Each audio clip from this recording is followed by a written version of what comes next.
Ela entra devagar, apoiada numa bengala simples de madeira, o tipo que você compra em qualquer farmácia por alguns reais. Os sapatos estão gastos nas pontas, a blusa de lã tem um remendo mal feito no cotovelo, e o cabelo branco está preso num coque frouxo que já conheceu dias melhores. Aos 90 anos, Margarete carrega nos ombros curvados o peso de uma vida inteira, mas não é a idade que vergou sua coluna, é a história. Do outro lado da mesa, sentada numa cadeira de design italiano, que custa mais do que um carro popular, está Júlia, 25 anos, unhas perfeitas, bolsa de marca equilibrada no colo, relógio que brilha a cada movimento do pulso. Ela aceitou esse encontro por curiosidade, talvez por tédio, certamente sem imaginar que as próximas horas iriam rachar a realidade que conhece ao meio. Margarete se senta com cuidado, como quem não quer incomodar nem a cadeira. E quando seus olhos azuis desbotados encontram os de Júlia, há algo ali que a jovem não consegue nomear. Imediatamente, não é inveja, não é ressentimento, é algo mais profundo e mais assustador, é reconhecimento. Você me lembra alguém, diz a velha senhora com voz rouca mas firme, me lembra eu mesma, há 65 anos atrás, quando o mundo inteiro cabia na palma da minha mão, e eu não fazia ideia de como era fácil deixá-lo escorrer pelos dedos. Júlia sorri educadamente, daquele jeito que pessoas ricas sorriem quando estão sendo corteses com quem consideram inferiores, e esse sorriso é exatamente o que faz Margarete decidir contar tudo, sem poupar nenhum detalhe, nenhuma ferida, nenhuma verdade afiada como vidro. Porque se existe uma chance, uma única chance microscópica de que sua história possa mudar o destino da garota sentada à sua frente, então cada palavra dolorosa que está prestes a pronunciar terá valido a pena. E assim, numa tarde comum de novembro, enquanto o sol se põe lá fora tingindo o céu de laranja e roxo, Margarete começa a falar, e Júlia, que planejava ficar apenas 15 minutos, não consegue se levantar. A história começa em 1955, quando Margarete tinha 25 anos, exatamente a mesma idade de Júlia agora, e essa coincidência não passa despercebida por nenhuma das duas. Ela não nasceu rica, esse é um detalhe importante que Margarete faz questão de esclarecer logo de início, porque a riqueza herdada e a riqueza conquistada são criaturas completamente diferentes, e apenas quem construiu um império do zero sabe o quanto é fácil destruí-lo. Margarete nasceu numa família de classe média baixa, filha de um contador e de uma costureira, numa casinha modesta nos arredores da cidade onde cada centavo era contado 2 vezes antes de ser gasto. Ela cresceu usando vestidos remendados, comendo feijão com arroz 6 dias por semana, dividindo um quarto minúsculo com 3 irmãs, e sonhando, sempre sonhando com uma vida diferente. Aos 18 anos, linda como uma boneca de porcelana, com aqueles olhos azuis que faziam homens tropeçarem nas próprias palavras, ela conheceu Roberto Almeida numa festa de Réveillon. Ele tinha 32 anos, era dono de 3 fábricas têxteis, dirigia um Cadillac preto que brilhava como espelho, e quando a viu pela primeira vez, parada perto da mesa de doces, com um vestido amarelo emprestado da prima, decidiu ali mesmo que ela seria sua esposa. Não foi amor à primeira vista, Margarete conta com uma risada seca que soa mais como tosse.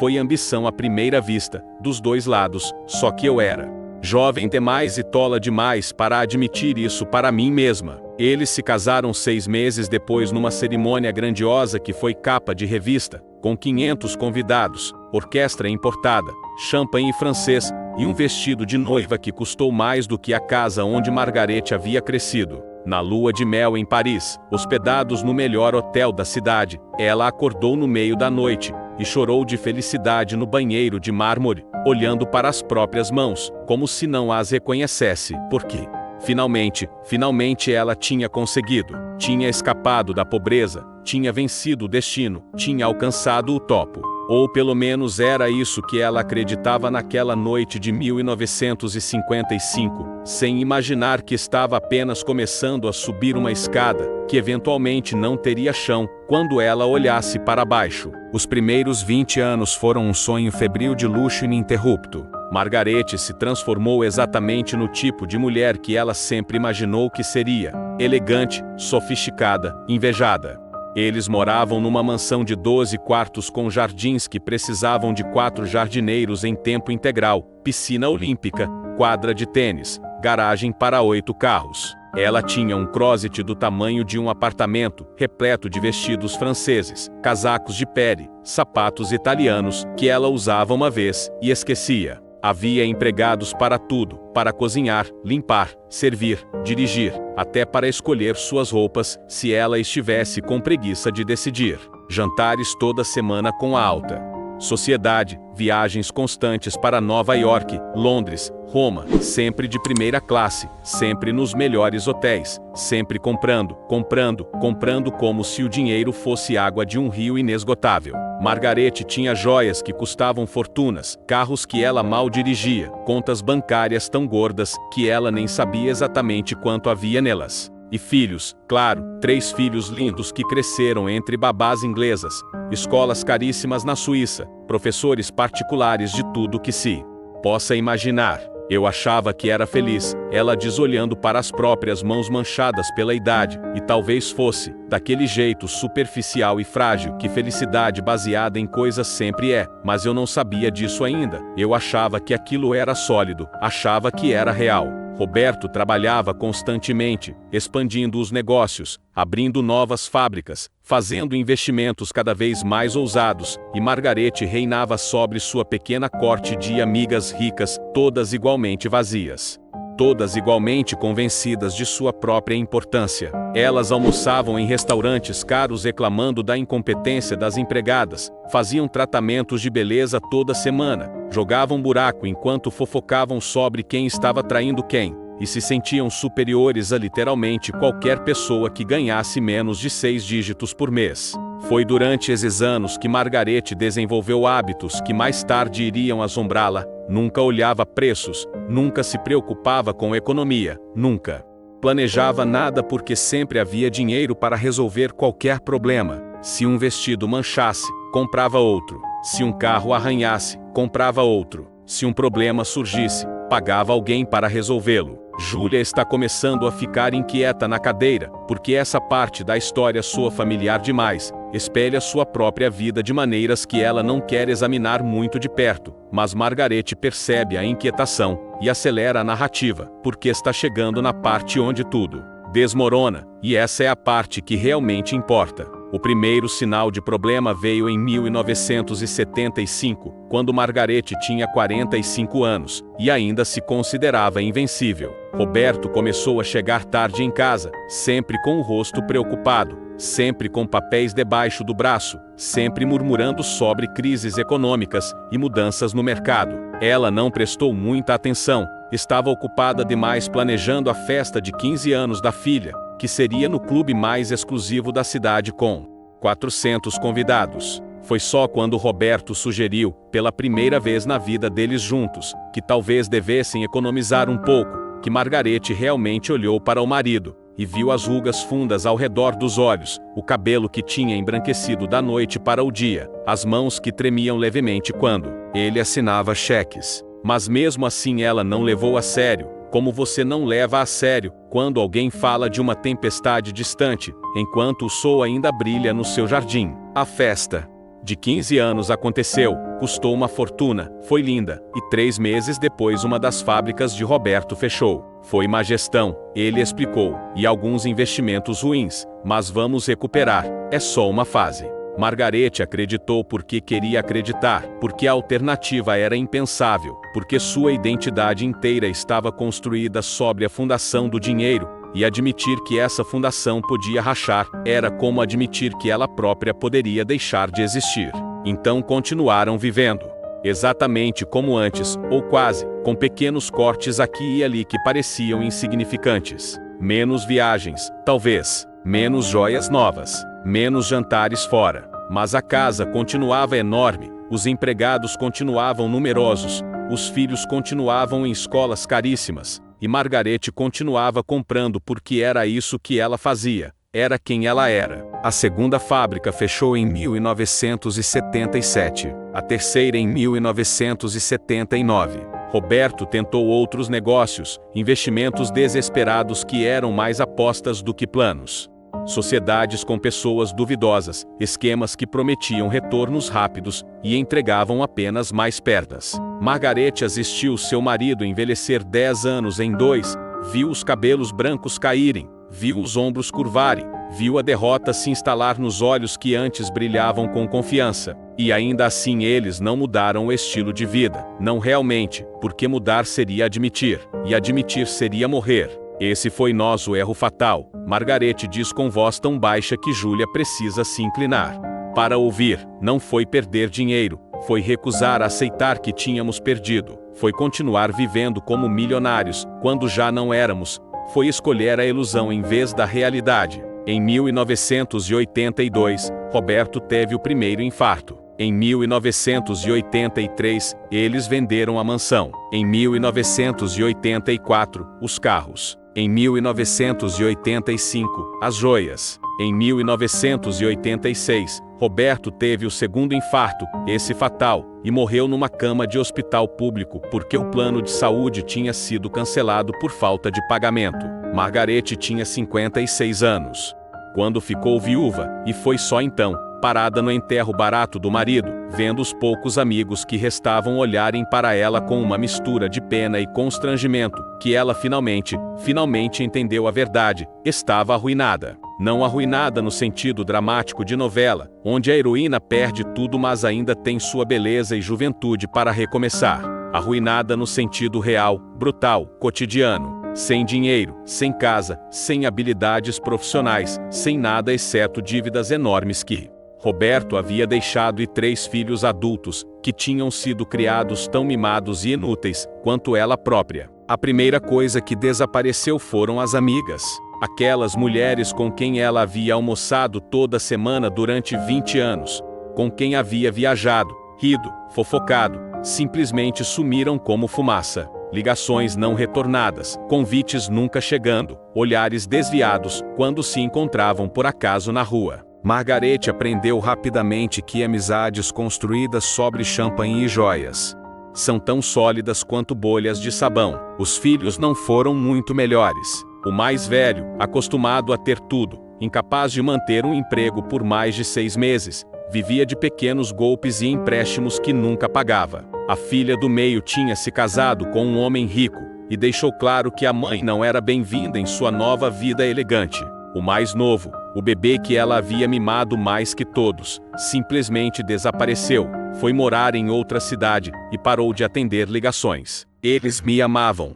Margaret diz e sua voz finalmente quebra um pouco, mas amavam a versão de mim que tinha dinheiro para dar a eles, e quando essa versão morreu, não conseguiram encontrar nada em mim que valesse a pena amar. Julia está pálida agora, a bolsa de marca apertada contra o peito como um escudo, porque essa mulher não está apenas contando uma história triste, está prevendo um futuro, e esse futuro tem o rosto de Julia. Os anos seguintes foram um processo lento e doloroso de perder, camada por camada, tudo o que definia quem Margaret achava que era. Primeiro foi a roupa. As peças de grife foram vendidas uma a uma em brechós que pagavam centavos por coisas que haviam custado milhares. Depois foi a postura. Impossível manter as costas retas e o queixo erguido quando você está implorando por um emprego de faxineira. Foi a pele. Sem tratamentos caros, sem cremes importados, sem dermatologistas, ela envelheceu 10 anos em 2. Foi a saúde. Sem planos médicos, problemas pequenos viraram grandes. Grandes viraram crônicos. Crônicos viraram incapacitantes. Foi a moradia. Do apartamento pequeno para a pensão barata, da pensão para o quarto compartilhado, do quarto compartilhado para lugares que ela prefere não descrever em detalhes. Sabe o que é pior que ser pobre? Margaret pergunta e não espera a resposta. É ser pobre depois de ter sido rica. Porque você sabe exatamente o que está perdendo. Cada queda dói mais porque você lembra como era estar no topo, e as pessoas tratam você pior. Porque podem sentir o cheiro da riqueza perdida em você, como se fosse doença contagiosa. Margaret trabalhou em empregos que nunca imaginou que existissem. Limpou banheiros, lavou pratos, passou roupas alheias, cuidou de velhos ainda mais velhos que ela. Acordava às 5 da manhã, pegava 3 ônibus para atravessar a cidade, trabalhava até os ossos doerem, voltava para casa no escuro, comia arroz com ovo se tivesse sorte, e dormia num colchão fino no chão de um cômodo que dividia com mais duas pessoas. Suas mãos, que um dia haviam segurado taças de cristal e usado luvas de seda, ficaram ásperas, rachadas, marcadas por queimaduras de produtos de limpeza e décadas de trabalho duro. Seus pés, que haviam dançado em sapatos de grife em festas glamorosas, desenvolveram calos dolorosos, joanetes, problemas que ela não tinha dinheiro para tratar. Seu rosto, um dia chamado de bonito como porcelana, enrugou, manchou, definhou. Mas pior que a deterioração física foi a morte da esperança. Nos primeiros anos, ela ainda acreditava que as coisas melhorariam, que era temporário, que de alguma forma voltaria a subir. Depois de uma década, essa ilusão morreu. Depois de 2 décadas, ela parou até de lembrar como era acreditar em futuros melhores. Tem um momento, ela diz olhando direto nos olhos de Julia, em que você percebe que essa é sua vida agora, que não existe resgate chegando, que não existe final feliz esperando, que você vai morrer pobre, e pior, vai morrer tendo sabido como era. Não ser pobre, vai carregar essa comparação como uma pedra no peito até seu último suspiro. Margarete está com 90 anos agora, e os últimos 30 anos foram um exercício de sobrevivência, e nada mais. Ela mora num conjunto habitacional do governo, recebe uma aposentadoria mínima que mal paga comida, depende da caridade de estranhos para necessidades médicas. Seus filhos, o mais velho morreu de cirrose aos 55. A filha fala com ela uma vez por ano, no Natal, 5 minutos de conversa educada e vazia. O mais novo ela não vê há 15 anos, e não sabe se está vivo ou morto. Não tem amigos, porque é difícil fazer amigos quando você está constantemente preocupada se terá dinheiro para o almoço da próxima semana. Não tem hobbies, porque hobbies custam dinheiro ou energia, e ela não tem nenhum dos dois. Sua vida se resume a acordar, tomar remédios baratos que mal controlam suas várias condições, assistir televisão numa transmissão vertical antiga que alguém doou, e esperar, apenas esperar, que o dia passe, e depois o próximo, e o próximo, numa sucessão infinita de dias vazios e indistinguíveis, que eventualmente terminarão em morte, e provavelmente ninguém virá ao enterro. Você deve estar se perguntando por que estou te contando tudo isso. Margarete diz depois de um silêncio longo, onde só se ouve o tic-tac do relógio na parede. Você deve estar pensando que sou uma velha amarga querendo assustá-la, ou talvez querendo sua pena, ou seu dinheiro. Julia não responde porque todas essas coisas passaram pela sua cabeça, mas agora ela não tem certeza de nenhuma delas. Estou te contando, continua Margarete, porque quando te vi entrar aqui hoje, com seu vestido caro e sua bolsa de marca, e aquele ar de quem nunca teve que se preocupar com nada importante na vida, foi como olhar num espelho do tempo e me ver aos 25 anos, no auge da minha beleza e da minha burrice, convencida de que o dinheiro era eterno, de que eu era especial, de que as regras que aplicavam a outras pessoas não se aplicavam a mim. Ela se inclina para frente, e pela primeira vez na conversa toda há algo feroz nos olhos dela, algo que ainda está vivo apesar de tudo. Deixa eu te dizer uma coisa que aprendi do jeito mais difícil possível. Não existe rico permanente. Só existem pobres temporariamente disfarçados de ricos, e a única diferença entre quem morre rico e quem morre pobre é quem foi esperto o suficiente para entender isso, enquanto ainda havia tempo de fazer algo a respeito.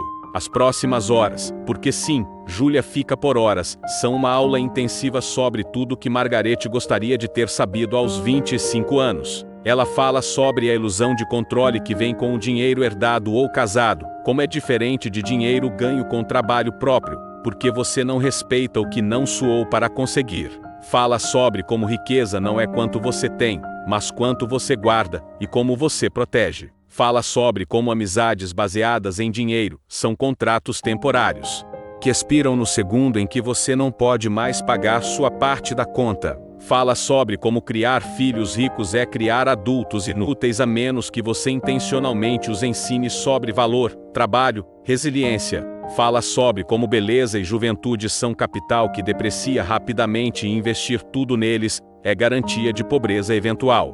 Fala sobre como o estilo de vida inflaciona automaticamente para consumir toda a renda disponível, a menos que você conscientemente resista a essa gravidade. Fala Sobre como dívidas são sanguessugas que sugam tudo enquanto você está distraída curtindo a vida.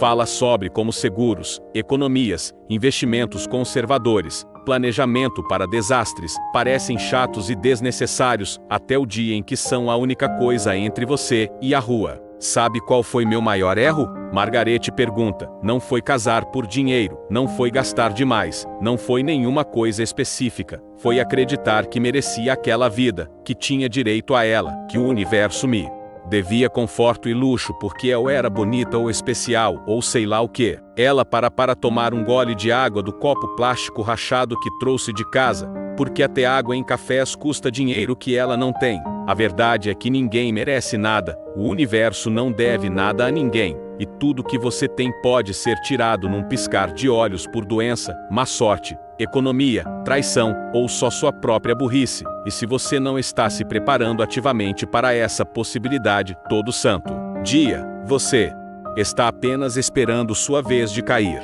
Júlia está chorando agora, não aquele choro bonito de filme, mas o choro feio de alguém cuja realidade está sendo demolida tijolo por tijolo, porque ela reconhece a si mesma em cada erro que Margarete descreve, em cada ilusão, em cada pensamento confortável que ela acalentou sobre seu próprio futuro garantido. Margarete pega a mão de Júlia, com suas próprias mãos ásperas e manchadas, e o contraste entre a pele macia e hidratada da jovem e a pele seca e marcada da velha é tão gritante que parece ilustração de livro didático sobre consequências. Escuta, ela diz com urgência, eu não estou te contando isso para te deprimir ou te assustar. Estou te contando porque aos 90 anos, vivendo na pobreza, comendo racionado, usando roupa doada, a única coisa que tenho de valor para dar a alguém é essa história, esse aviso, essa chance, que eu nunca tive de ouvir alguém que já viveu o desastre inteiro do começo ao fim. Lágrimas começam a correr pelo rosto enrugado de Margarete também,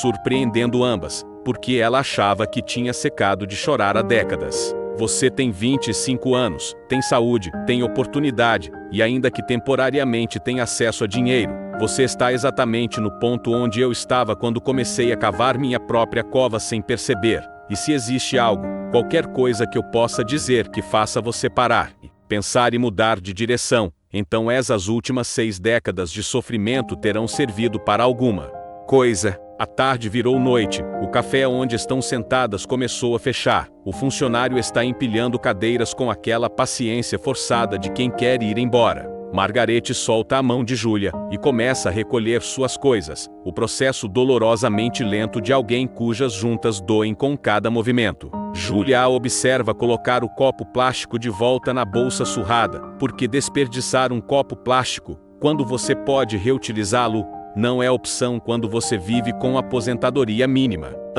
Vê ajustar o chale fino que não aquece nada, mas é tudo o que tem. A vê agarrar a bengala barata e se levantar com esforço. Cada movimento um lembrete de que pobreza e idade é uma combinação especialmente cruel. Obrigada por me ouvir, Margarete diz, e Júlia percebe o absurdo disso. A mulher que acabou de dar a ela o presente mais valioso que já recebeu, está agradecendo por ter sido ouvida. Elas saem juntas para a rua, onde o carro de Júlia está estacionado, um modelo novo que custa mais do que Margarete ganhou nos últimos 5 anos somados. A velha senhora olha para o carro, depois para Júlia, e sorri um sorriso triste e conhecedor.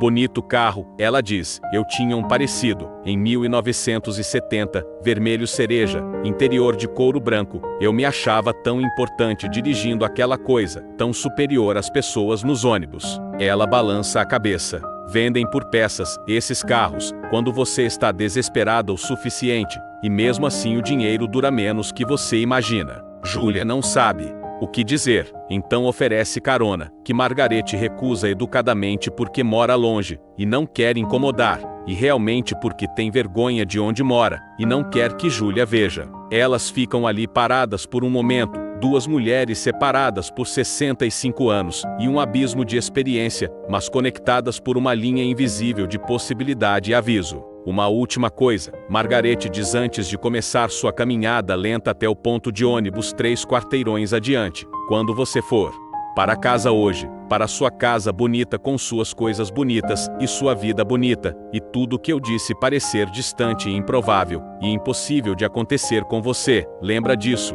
Eu também achei que era impossível. Toda pessoa rica que acabou pobre achou que era impossível. Impossível é só uma palavra que usamos para coisas que ainda não aconteceram com a gente. E então ela se vai, mancando devagar pela calçada, apenas mais uma velha pobre numa cidade cheia delas, invisível para todos exceto para Júlia, que fica parada perto do carro caro, chorando, tremendo, e pela primeira vez na vida realmente, verdadeiramente assustada com o futuro. Júlia dirige para casa no automático, a mente ainda lá naquele café barato com aquela mulher, que foi um espelho do futuro possível. Ela entra no apartamento de cobertura onde mora, paga pelo pai, decorado por designer de interiores, cheio de coisas caras que ela mal nota, e de repente tudo parece diferente. Os móveis de grife parecem menos impressionantes e mais vulneráveis, investimentos temporários em depreciação garantida. As roupas no closet do tamanho de um quarto parecem menos conquistas e mais evidência de falta de autocontrole. As bolsas, os sapatos, as joias, tudo que ela sempre valorizou parece de repente ridículo, infantil, perigosamente instável como fundação de identidade. Ela pensa nos amigos que tem, todos ricos, todos superficiais, e se pergunta se algum estaria lá se o dinheiro sumisse. Pensa nos 3 relacionamentos que teve, todos com homens ricos, e se pergunta se sabe ter relacionamento que não seja baseado em transações financeiras. Pensa nas habilidades que tem, ou mais precisamente, na falta delas, em como nunca precisou ser boa em nada, porque sempre teve dinheiro para pagar alguém para fazer as coisas por ela. Pensa em como não sabe cozinhar, não sabe consertar nada, não sabe se virar sozinha em literalmente nenhum sentido prático. Pensa em como seria, se tudo sumisse amanhã, e pela primeira vez entende visceralmente que essa não é uma possibilidade abstrata, mas uma trajetória real, que pessoas reais percorrem, incluindo pessoas que começaram exatamente onde ela está agora. Ela pega o celular e quase liga para as amigas para contar sobre o encontro estranho que teve, mas alguma coisa a impede. Talvez porque sabe exatamente como elas reagiriam, com risadinhas e comentários sobre como depressivo, como dramático, como essas pessoas pobres são sempre tão intensas. Então ela fica sozinha com seus pensamentos perturbadores, sozinha no apartamento caro cercado de coisas caras, e se sente mais pobre do que nunca se sentiu na vida, mas pobre de um jeito diferente, pobre de propósito, de substância, de preparação para qualquer versão do futuro que não seja idêntica ao presente eternamente. Nos dias seguintes, Júlia começa a fazer coisas que nunca fez antes. Pequenas coisas, experimentais, quase envergonhadas. Ela olha preços quando compra café. Ela pensa 2 vezes antes de comprar um vestido que usaria uma única vez. Ela pergunta ao pai, casualmente, sobre investimentos, sobre seguros, sobre o que aconteceria se, hipoteticamente, as coisas ruins de repente acontecessem. O pai ri e diz que ela está ficando paranoica, que a família está bem, que ela não precisa se preocupar com essas coisas. Mas Júlia não consegue parar de se preocupar, porque agora tem na cabeça a imagem de Margarete aos 25 anos, linda e confiante, e tão convencida de sua própria segurança, e como essa mulher virou a velha curvada de 90 anos vivendo na pobreza. Ela começa a pesquisar histórias de pessoas que perderam tudo, e descobre que são assustadoramente comuns, não exceções raras, mas padrões previsíveis. Empresas que faliram, fortunas que evaporaram, famílias que desmoronaram. Ela lê sobre o ciclo de 3 gerações, como primeira geração constrói riqueza, segunda mantém, terceira destrói, e percebe que ela provavelmente é terceira geração, a que está destinada a desperdiçar o que foi construído. Ela começa a fazer perguntas desconfortáveis a si mesma. O que eu sei fazer? O que eu sou sem dinheiro? Quem me amaria se eu fosse pobre? E as respostas, ou a falta delas, são aterrorizantes. Uma semana depois do encontro, Júlia volta ao café. Margarete está lá, sentada na mesma cadeira barata, bebendo água quente de graça, porque não pode pagar nem chá. E quando vê Júlia, seus olhos se iluminam com algo que pode ser esperança. Elas conversam de novo, dessa vez com Júlia fazendo perguntas, muitas perguntas, desesperadas, sobre como evitar o destino de Margarete, sobre o que fazer, o que mudar, como se preparar. E Margarete, que passou 30 anos invisível, ignorada, descartada pela sociedade, de repente tem propósito de novo, tem valor de novo, tem algo para dar que ninguém pode comprar. Elas começam a se encontrar semanalmente, essas duas mulheres improváveis, uma ensinando através de cicatrizes, outra aprendendo através de medo. E lentamente, muito lentamente, Júlia começa a transformar sua vida, não de forma dramática, mas em pequenos passos assustados, economizando pela primeira vez, investindo pela primeira vez, aprendendo habilidades pela primeira vez, construindo relacionamentos que não são baseados em dinheiro pela primeira vez. Ela começa a fazer cursos online, coisas práticas que sempre pareceram desnecessárias, contabilidade básica, gestão financeira, até um curso técnico de design gráfico porque percebeu que não tinha uma única habilidade vendável se o dinheiro sumisse. Suas amigas ricas acham estranho,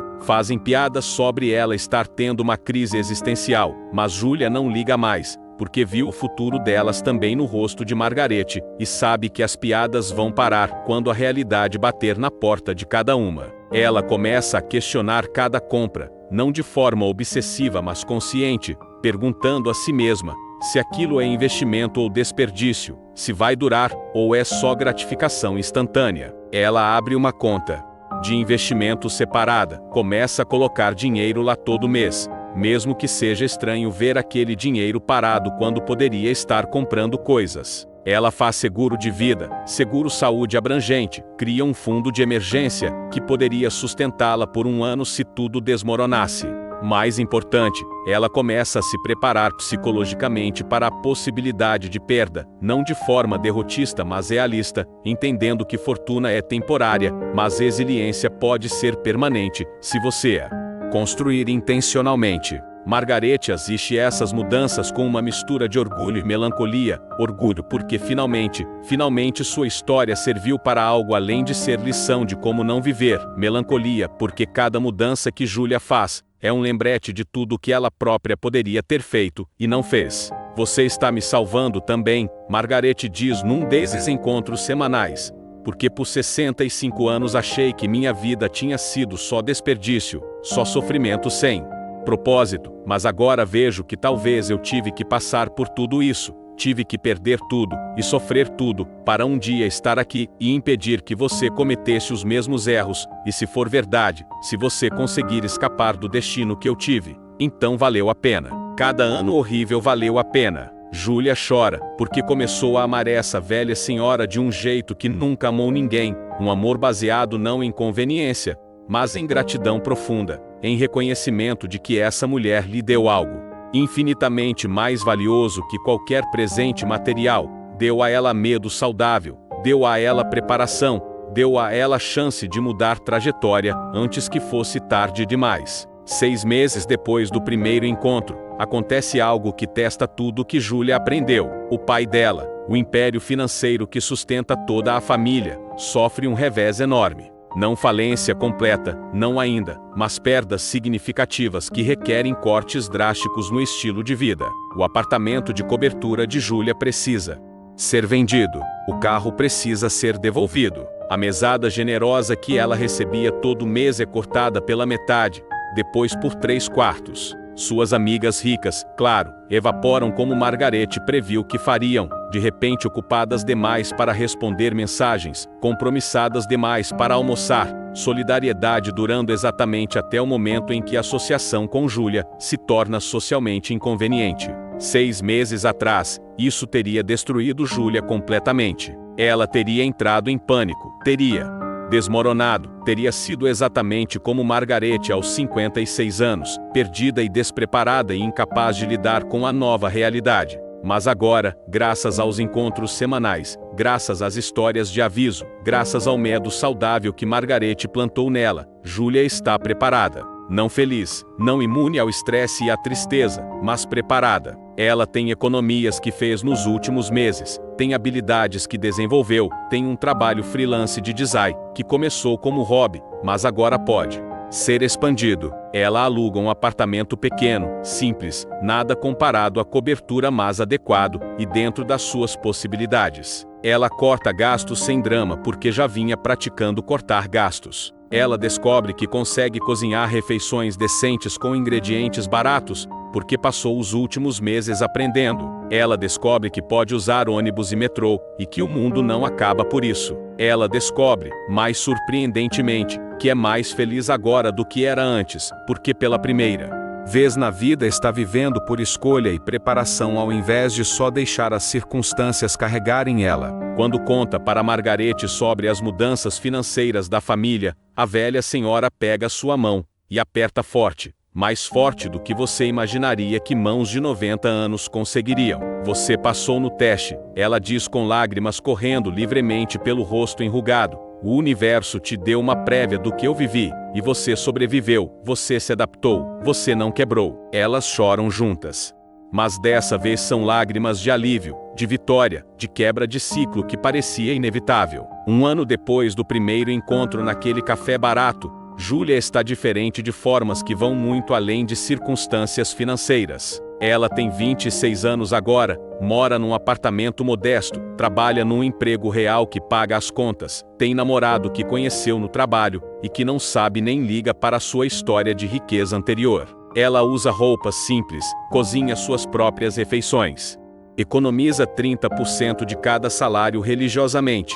Ela não tem mais amigas ricas e superficiais, mas tem 3 amigas verdadeiras que conheceu em contextos que não têm nada a ver com dinheiro. Ela ainda vê o pai, que está lentamente reconstruindo os negócios, e o relacionamento deles é melhor agora, mais honesto, baseado em amor real, ao invés de transações financeiras disfarçadas de família. Margarete ainda vive no conjunto habitacional do governo, ainda recebe aposentadoria mínima, ainda luta todos os dias com as consequências práticas de décadas de pobreza. Mas algo mudou para ela também. Júlia paga por um plano de saúde básico para ela, insiste nisso apesar dos protestos, porque algumas das condições de Margarete podem ser tratadas se ela tiver acesso a médicos de verdade. Júlia a visita 2 vezes por semana, traz comida, ajuda com tarefas que são difíceis para mãos artríticas, mais importante, traz companhia, conversa, risada, lembrança de que ela importa para alguém. Margarete, pela primeira vez em 30 anos, tem razão para acordar de manhã além de mera sobrevivência. Ela tem propósito, tem conexão, tem uma espécie de filha substituta que escolheu ela ao invés de ser obrigada por biologia. Sabe o que é engraçado? Margarete diz numa tarde enquanto estão sentadas no pequeno apartamento dela bebendo chá barato que agora conseguem pagar. Eu passei a vida inteira achando que felicidade vinha de coisas, de luxo, de status, e depois passei 30 anos amarga. Porque tinha perdido tudo isso e achava que tinha perdido qualquer chance de felicidade também. Ela olha para Júlia com aqueles olhos azuis desbotados que já viram demais. Mas agora, aos 90 anos, pobre como sempre fui depois da queda, eu sou mais feliz do que fui em qualquer momento da minha vida rica, porque finalmente tenho algo real, algo que não pode ser comprado ou perdido em creche de mercado. Eu tenho conexão verdadeira, eu tenho propósito, eu tenho você. Júlia começa a documentar as conversas com Margarete, primeiro em diário pessoal, depois em formato mais estruturado, porque percebe que essa história precisa ser contada, precisa alcançar outras jovens ricas, que estão exatamente onde ela estava um ano atrás. Ela cria um blog anônimo, depois um canal, compartilhando as lições que Margarete ensinou, as histórias de aviso, as estratégias práticas de proteção financeira e emocional. A resposta é surpreendente.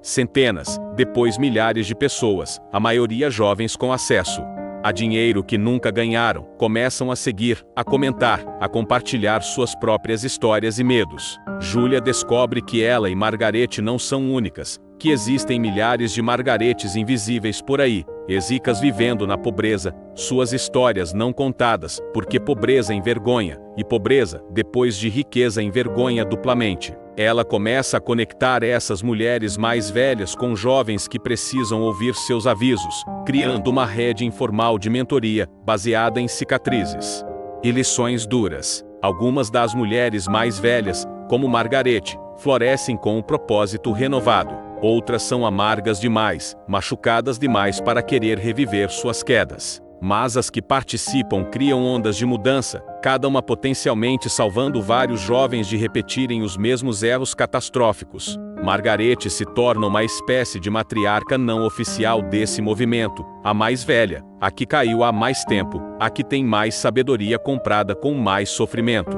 Ela grava vídeos desajeitados porque nunca usou câmeras antes, mas poderosos precisamente por causa da autenticidade crua. Ela fala direto para a câmera com aquele olhar firme que desenvolveu através de décadas de sobrevivência, e jovens ao redor do país param de rolar o fim e realmente escutam, porque há algo em ver uma mulher de 90 anos, em roupas surradas num apartamento minúsculo, falando sobre mansões que, um dia possuiu, que quebra através de todas as camadas de negação que pessoas ricas usam para se proteger de realidade. 2 anos depois do primeiro encontro, a saúde de Margarete começa a falhar seriamente. 92 anos de vida, 65 deles ricos e depois pobres, décadas de trabalho duro e estresse, e falta de cuidados médicos adequados, tudo isso cobra seu preço. Ela tem uma série de pequenos derrames que deixam um lado do corpo parcialmente paralisado. Júlia, que agora tem 27 anos e recursos financeiros modestos mas estáveis, toma a decisão de trazer Margarete para morar com ela. O apartamento é pequeno, acomodar uma senhora idosa com necessidades médicas crescentes é desafiador, mas Júlia não hesita nem um segundo, porque essa mulher salvou sua vida em todos os sentidos que importam, e se existe alguma chance de tornar os últimos meses ou anos de Margarete mais confortáveis, mais dignos, mais cheios de amor, então é o mínimo que pode fazer. Cuidar de Margarete se torna um trabalho de tempo integral, junto com o trabalho real de Júlia. Há dias difíceis, dias onde a frustração e o cansaço são esmagadores, dias onde Margarete está confusa ou indolor ou deprimida. Mas há também momentos de graça inesperada, como quando Margarete, lúcida de repente depois de uma manhã nebulosa, pega a mão de Júlia e diz: "Você sabe que salvou minha vida também, né? Não no sentido dramático, mas me deu razão para viver meus últimos anos, ao invés de só esperar morrer, me deu de volta minha humanidade." Ou quando antigos seguidores do blog aparecem na porta com comida, flores, cartões, dizendo que Margarete mudou suas vidas e querem agradecer. Ou quando a filha de Margarete, a do meio que havia cortado contato décadas atrás, finalmente aparece depois de Júlia rastreá-la e implorar que visitasse, e há uma reconciliação tensa mas real, décadas de mágoa não desaparecendo, mas sendo reconhecidas, processadas, parcialmente curadas. "Eu desperdicei tanto tempo com raiva", a filha admite chorando na cama de hospital improvisada na sala. "Raiva de você por nos criar tão mal preparados para a vida, raiva de mim mesma por não ser mais forte, raiva do mundo por ser tão cruel, e agora você está morrendo, e eu desperdicei toda a chance de ter uma mãe de verdade, por causa dessa raiva estúpida." Margarete morre 3 meses depois, aos 92 anos, num dia de abril surpreendentemente bonito, onde o sol entra pela janela, e pássaros cantam lá fora, como se o mundo não soubesse que algo precioso está terminando. Júlia está segurando sua mão, como esteve por 48 horas seguidas, recusando a dormir com medo de que Margarete morra sozinha. A filha de Margarete está do outro lado, as duas mulheres flanqueando a anciã que conectou suas vidas de formas impossíveis de prever. Margarete está semiconsciente, respiração irregular, mas de repente seus olhos abrem, claros pela última vez, e ela olha para Júlia com algo que só pode ser descrito como paz. "Obrigada", ela sussurra tão baixo que Júlia precisa colocar o ouvido perto dos lábios rachados. "Obrigada por fazer tudo valer a pena." E então ela se vai, não dramaticamente como nas novelas, mas quietamente, respiração simplesmente parando entre um momento e outro, o corpo finalmente descansando depois de 92 anos de trabalho duro de viver. Júlia chora como não chorou desde que era criança, um choro que vem de lugar tão profundo que dói fisicamente, porque perdeu não apenas uma amiga mas uma salvadora, uma mãe substituta, um oráculo que viu seu futuro e mudou ele. Uma mulher que sofreu para que ela não precisasse. O funeral é pequeno mas significativo. A filha de Margarete está lá, e o neto que ela nunca conheceu. Alguns vizinhos do conjunto habitacional que Margarete fez amizade. mas também 30 jovens, a maioria mulheres, que Margarete nunca conheceu pessoalmente, mas cujas vidas mudou através dos vídeos e blog de Júlia, todas vestidas simplesmente, todas chorando de verdade, todas ali, porque essa velha senhora que morreu pobre, salvou elas de morrer pobres também. No enterro, Júlia faz um discurso que mal consegue terminar através das lágrimas, contando a história completa pela primeira vez publicamente, desde o primeiro encontro no café até os últimos momentos na sala do apartamento pequeno. E quando termina, não há um olho seco no pequeno grupo reunido ao redor do caixão barato. Nos meses depois da morte de Margarete, Júlia descobre que a velha senhora deixou algo para ela, não dinheiro, porque não havia nenhum, mas 3 cadernos surrados, cheios de escrita trêmula, memórias e lições e avisos que Margarete passou os últimos 2 anos compilando especificamente para Júlia. Se você está lendo isso, significa que parti. A primeira página diz: e embora não acredite em muita coisa mística, gosto de pensar que estarei existindo de algum lugar, orgulhosa de você, torcendo por você, satisfeita de que minha vida de erros serviu pelo menos para poupar você dos mesmos erros. Os cadernos se tornam a posse mais preciosa de Júlia, mais valiosa que qualquer joia de grife que um dia possuiu. Ela os lê e relê, encontrando nova sabedoria cada vez, anotações nas margens como: lembre-se disso quando tiver filhos, e importante quando escolher parceiro, e para quando você for velha como El. Com permissão da filha de Margarete, Júlia publica os cadernos, editados minimamente, como livro. Da mansão ao conjunto habitacional, O que Aprendi Perdendo Tudo se torna inesperadamente popular. Não best-seller de milhões, mas sucesso modesto, que alcança exatamente o público que precisa. Jovens com acesso à riqueza que não ganharam, sentados na mesma bomba relógio, onde Margarete sentou aos 25. As resenhas são interessantes, divididas perfeitamente. Pessoas ricas mais velhas odeiam, chamam de depressivo, exagerado, alarmista. Pessoas pobres acham óbvio, nada que já não sabiam. Mas jovens ricos, especialmente mulheres, o devoram como um manual de sobrevivência, porque pela primeira vez alguém está falando as verdades que ninguém quer falar em famílias ricas, que fortunas terminam, que segurança é ilusão, que preparação é tudo, que você pode, e provavelmente vai perder tudo se não for intencional sobre proteger e diversificar, e desenvolver resiliência.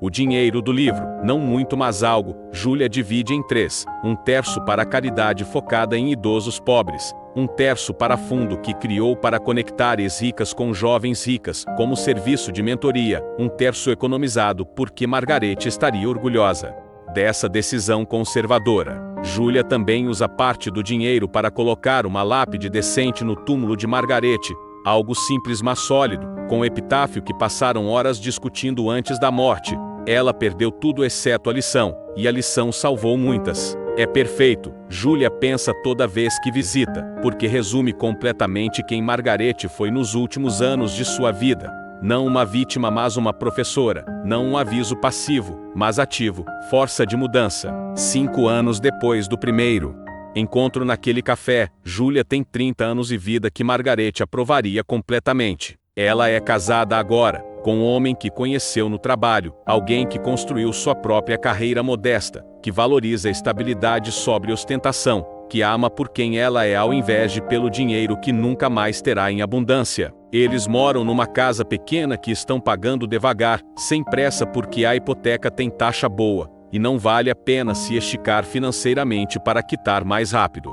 Júlia ainda trabalha como designer, construiu cliente base sólida, ganha decentemente, mas não extravagantemente. Eles têm economias robustas, investimentos diversificados, seguros adequados, plano para desastres. Mais importante, eles têm relacionamento baseado em parceria real, não transação, construído em respeito mútuo e preparação consciente para futuros incertos. Quando Júlia descobre que está grávida, a primeira coisa que faz é ir ao cemitério e sentar perto da lápide de Margarete, contando para a pedra fria sobre o bebê, sobre os planos, sobre o medo de estragar tudo na criação. Vou fazer diferente, ela promete para o túmulo. Vou criar meu filho, conhecendo o valor de dinheiro mesmo que tenhamos algum. Vou ensinar resiliência e preparação, e que segurança vem de dentro, e não de conta bancária. Vou contar sua história para ele quando for velho, o suficiente para entender. Vou fazer seu sofrimento significar algo passando as lições adiante.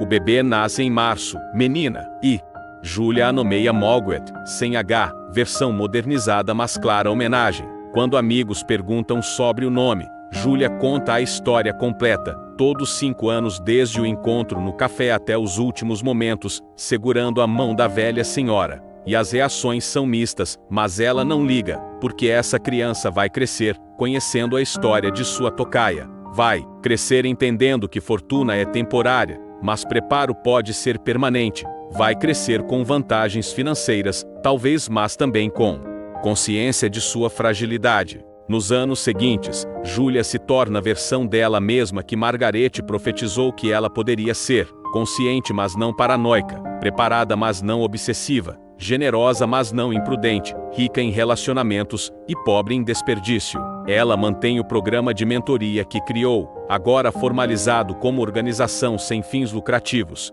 conectando centenas de ex-ricas idosas com milhares de jovens que precisam ouvir suas histórias. Algumas histórias são tão dramáticas quanto a de Margarete, outras menos, mas todas carregam a mesma mensagem central: fortuna é ilusória, relacionamentos baseados nela são frágeis, preparação é tudo, e o maior luxo não é dinheiro, mas paz de espírito que vem de saber que você sobreviveria se perdesse tudo. Margaret, a filha, cresce ouvindo histórias sobre sua tocaia, a velha senhora que morreu antes dela nascer, mas cuja sabedoria comprada com sofrimento moldou completamente a família onde ela nasceu. Aos 5 anos, quando outras crianças ricas estão ganhando brinquedos caros sem pensar, Margaret tem cofrinho onde coloca metade de qualquer dinheiro que recebe, porque mamãe diz que é importante economizar sempre. Aos 10, quando amigas da escola estão ganhando celulares novos todo ano, Margaret está usando o modelo de 3 anos atrás,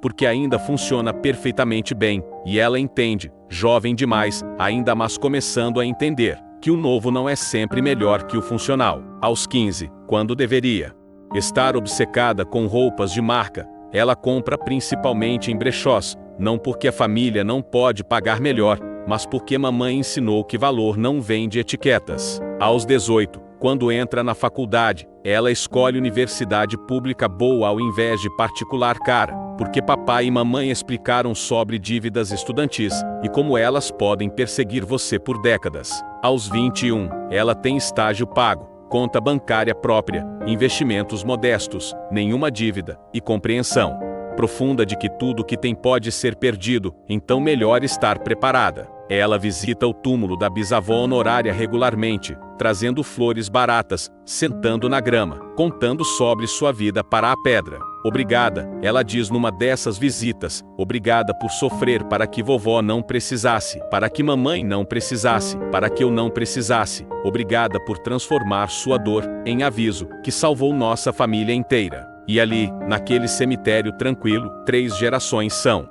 conectadas por uma história de perda que paradoxalmente preveniu mais perda, por uma vida que terminou em pobreza, mas cujo verdadeiro legado foi riqueza de sabedoria passada adiante. Julia, agora com 50 anos, 25 anos depois daquele primeiro encontro que mudou sua trajetória completamente, escreve memórias detalhadas sobre os anos com Margarete. O livro é publicado, vira sucesso maior que o anterior, vira até documentário onde Julia conta a história completa com fotos, vídeos antigos de Margarete, entrevistas com dezenas de jovens cujas vidas foram mudadas pelos avisos da velha senhora. A filha de Margarete, agora idosa ela mesma, aparece no documentário chorando, finalmente fazendo as pazes públicas com a mãe que perdeu décadas atrás, admitindo seus próprios erros, agradecendo Julia por dar a Margarete propósito e dignidade nos últimos anos. Um movimento que começou com 2 mulheres num café barato cresceu para a rede internacional de ex-ricas mentoreando jovens